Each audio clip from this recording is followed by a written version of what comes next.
ઘણા ફોન આવ્યા હતા કાલ એ ફોનમાંથી જ વિડીયો બનાવું છું.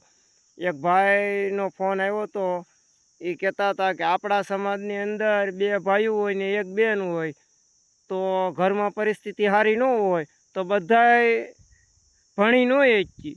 એટલે જે મોટો દીકરો હોય એ મજૂરી કામ અથવા બાલદાડી કોઈ બી ધંધે ચડી જાય અને વાહે એની ઘોડે બેનભાઈની જિંદગી ન બગડે એટલે એને ભણાવે છે.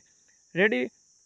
અને તમને ખબર છે તો સમાજમાં તાઈડીને ભણે મેળ ન આવે એમ હોય કે ઘરની આર્થિક પરિસ્થિતિ ખરાબ હોય તો એ ભાઈનો વિડીયો બનાવેલો છે કે તો એમાં જે આવું જે એટલી મહેનત કરી હોય પરિવાર માટે તો એને જ કેમ આ સમાજ સમજતા નથી કે ઘરના કોઈ સમજતા નથી.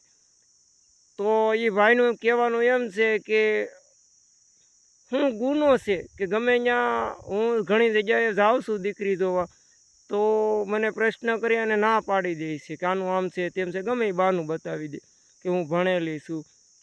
જે દીકરીઓ હોય ભણે સારી વાત કહેવાય, પણ બધાય છોકરાઓના બધાને ભણવું જ હોય અને એની માટે એને પૈસા જોઈએ. પૈસા હોય નહીં, આર્થિક પરિસ્થિતિ ખરાબ હોય એટલે એણે ભણવાનું છોડી અને ધંધો કરવાનું પસંદ કર્યું હોય છે.